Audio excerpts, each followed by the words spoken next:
Estamos aqui com a Santinha. Ela é pedagoga e especializada em gestão escolar e vai falar um pouco para a gente da escola de ontem e de hoje. Quando falamos em escola, já nos vem à mente a escola da maneira como ela está organizada hoje. Hoje nós temos o ensino gratuito e obrigatório dos 4 anos de idade até os 17, que inclui aí a educação.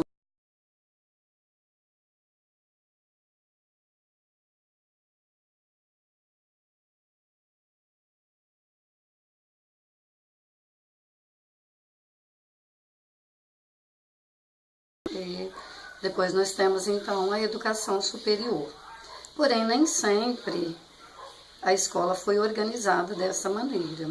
Se olharmos para um passado não muito distante, lá pela década de 60, por exemplo, nós vamos perceber que a escola, o Estado oferecia o ensino obrigatório apenas de 1ª a 4ª série. E então eram poucas as pessoas que estudavam, porque apesar de já estar lá na lei que era obrigatório o ensino, não havia a fiscalização que há hoje, que a criança não pode estar fora da escola, principalmente no interior. As famílias colocavam a criança na escola de acordo com a sua cultura. Tinha aquela família que valorizava mais a escola, então quando ela achava que a criança estava com maturidade suficiente, que já podia ir para a escola, tinha condições, matriculava. Outras famílias que não davam importância, nem matriculavam, e daí a gente percebe, né, o número de analfabetos que ainda temos em nosso país. E além disso, as crianças que ingressavam na escola, elas geralmente nem conseguiam concluir a 4ª série, que era apenas as séries iniciais do ensino fundamental obrigatório, porque a escola era extremamente seletista.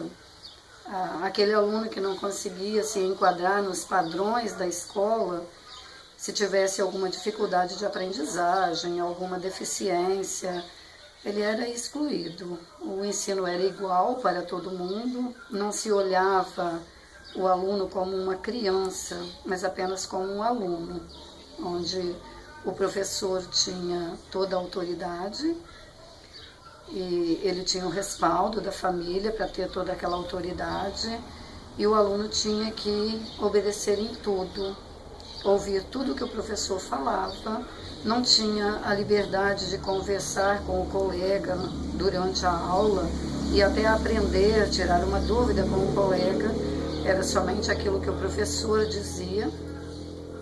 Além disso, quando chegava no final do ano, iam fazer uma prova, era como se fosse a prova final hoje, para quem não conseguiu as médias somativas durante o ano. Então não existia nota somativa, era o ano inteiro estudando, e quando chegava no final do ano tinha que fazer uma prova de cada disciplina. Quem conseguisse atingir a média avançava para a série seguinte, e quem não conseguia ficava reprovado. E aquele aluno que não conseguia e começava a ficar reprovado, a família entendia que ele não tinha aptidão para os estudos. E dizia, esse meu filho, essa minha filha, ela não nasceu para estudar, então ela vai cuidar da casa. Se fosse menino, né, bastava aprender a cuidar da casa, ser uma boa dona de casa, não precisava do ensino sistematizado. E se fosse um menino, ele pode ir trabalhar na roça, para quem morava no interior, como se trabalhar na roça não precisasse de ter o conhecimento, não precisasse de ter acesso à cultura, ao conhecimento sistematizado. Formar cidadãos não era o objetivo do Estado, já que estava na época da ditadura militar. Então, o objetivo da escola era formar pessoas para o mercado de trabalho e que não fossem críticos, questionadores, que fossem sujeitos passivos, aceitasse a ditadura, aceitasse ser comandado. não se pensava em formar cidadãos atuantes, construtores da própria história, da sua história e transformadores da sociedade. Era a elite que comandava e o trabalhador vivia a serviço da elite. Essa história mudou um pouco.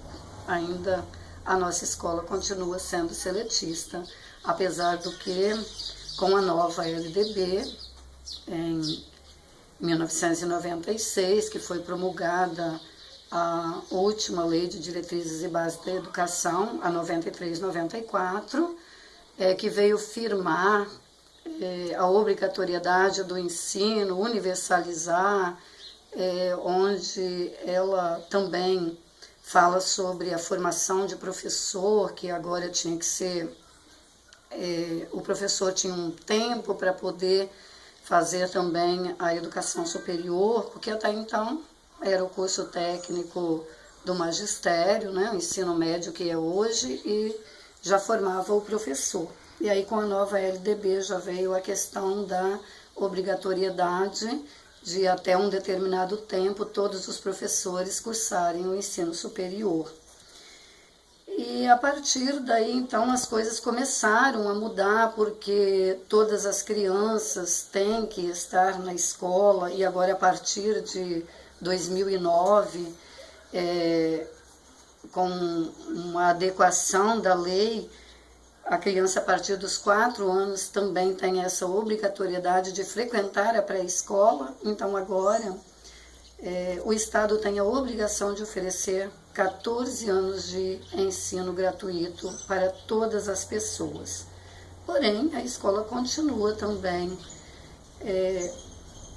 produzindo seus fracassados. Infelizmente, estamos na era da comunicação, existe a internet atualmente, existe, né, tantos meios de comunicação, o que acontece lá do outro lado do mundo, dentro de segundos, a gente já tem acesso.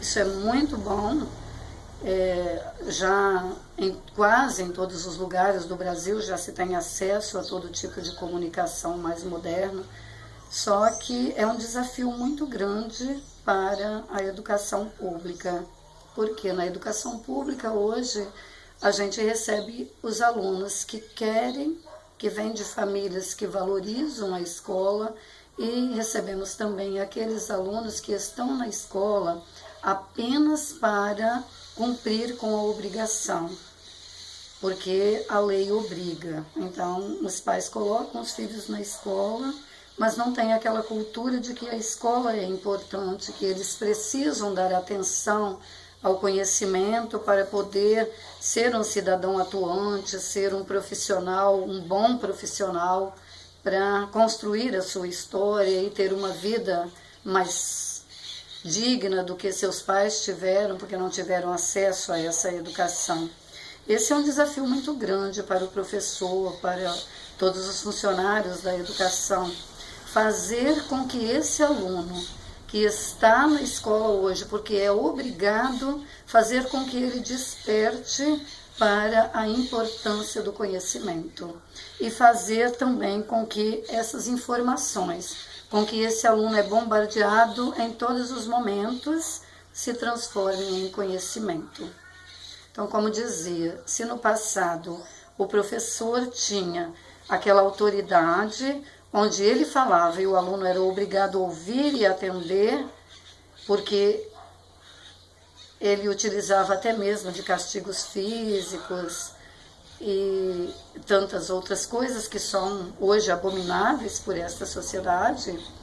Hoje não se utiliza mais desses métodos, que bom, né? Que mudou. Hoje o aluno ele aprende com o seu colega, hoje existe o trabalho de grupo, existe ensinar de tantas outras maneiras, o ensino é contextualizado, não é mais a decoreba como era antigamente, mas é um desafio para o professor fazer com que esse aluno se interesse pelo estudo, porque ele precisa compreender que faz parte da vida dele conseguir adquirir esse conhecimento que vai ser fundamental para a sua vida.